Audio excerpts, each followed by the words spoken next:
ശബരിമല സ്വർണ്ണക്കൊള്ള കേസിൽ ഗൂഢാലോചന തെളിയിക്കാൻ നീക്കവുമായ SIT കേസിലെ പ്രതികളുടെ ടവർ ലൊക്കേഷൻ കേന്ദ്രീകരിച്ച് പരിശോധന നടത്തും.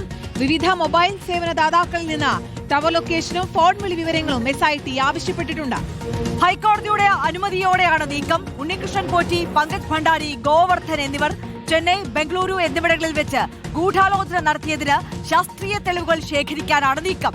അതേസമയം മുൻ ദേവസ്വം ബോർഡ് അംഗം N. വിജയകുമാറിന്റെ റിമാൻഡ് കാലാവധി ഇന്ന് അവസാനിക്കും. റഹീസ് റഷീദ് വിവരങ്ങളുമായി ചേരുകയാണ്. Rahees, good morning. ഇതിപ്പോൾ SIT മാർച്ച് 31-നകം ഈ കുറ്റപത്രം സമർപ്പിക്കുക എന്നുള്ള വലിയ ലക്ഷ്യത്തിൽ മുന്നോട്ട് നീങ്ങുകയാണ്. അതിനിടയിൽ ഗൂഢാലോചന തെളിയിക്കപ്പെടുക, അതിന് ശാസ്ത്രീയമായ തെളിവുകൾ കണ്ടെത്തുക എന്നുള്ളത് പ്രധാനപ്പെട്ട ഘട്ടമാണ്. അതിന് ഏതൊക്കെ തരത്തിൽ, ഏതൊക്കെ വഴികളിലൂടെ നീങ്ങുകയാണ് SIT ഇപ്പോൾ? Good morning Arya, Keerthana.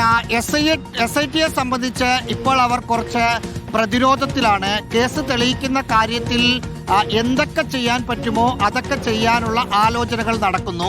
ഈ തന്ത്രി രാജീവ് കണ്ഠരർക്ക് ജാമ്യം കിട്ടുന്ന സമയത്ത് കോടതി പറഞ്ഞിരുന്നത് തന്ത്രിക്കെതിരെ ഒരു തെളിവുമില്ല എന്നതാണ്. അതേ അവസ്ഥ അടുത്ത ആളുകളുടെ കാര്യത്തിലും ഉണ്ടാകരുത്, അല്ലെങ്കിൽ അന്തിമ കുറ്റപത്രം മാർച്ച് 31-ന് സമർപ്പിക്കുന്നതിന് മുമ്പ് കൃത്യമായ തെളിവുകൾ ഉണ്ടാകണം എന്നതാണ് SIT ആഗ്രഹിക്കുന്നത്. SITക്ക് നഷ്ടപ്പെട്ട സ്വർണമൊന്നും തിരിച്ചെടുക്കാൻ കഴിയില്ല എന്ന് കോടതിയെ ഇതിനകം തന്നെ അറിയിക്കുകയും ചെയ്തു. അത് പ്രധാനപ്പെട്ട തെളിവായിരുന്നു.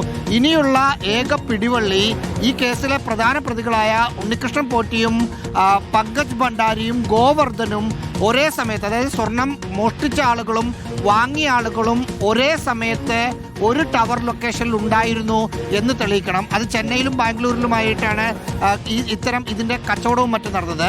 ഈ ഒരേ സമയത്ത് 3 പേരും ഒരു ടവർ ലൊക്കേഷനിൽ വന്നു എന്ന് പറഞ്ഞാൽ അത് കോടതിയെ തെളിയിക്കാനാകും. ഒപ്പം ഇവർ 3 പേരും നിരന്തരം സംസാരിച്ചതിന്റെ ഫോൺ രേഖകൾ കൂടി ഹൈക്കോടതിയുടെ അനുമതിയോടെ ആവശ്യപ്പെട്ടിട്ടുണ്ട്.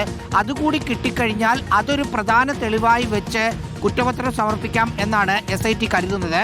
അതിനിടെ സ്വാഭാവിക ജാമ്യം ദേവസ്വം ബോർഡിന്റെ മുൻ അംഗമായ N. വിജയകുമാറിന് കൂടി ലഭിക്കാൻ പോവുകയാണ് എന്ന് മനസ്സിലാക്കണം. അദ്ദേഹത്തിന്റെ ജാമ്യാപേക്ഷ ഇന്ന് പരിഗണിക്കുന്നുണ്ട്. ഓക്കെ, റഹീസ് റഷീദാണ് വിശദമായ വിവരങ്ങൾ നൽകിയത്.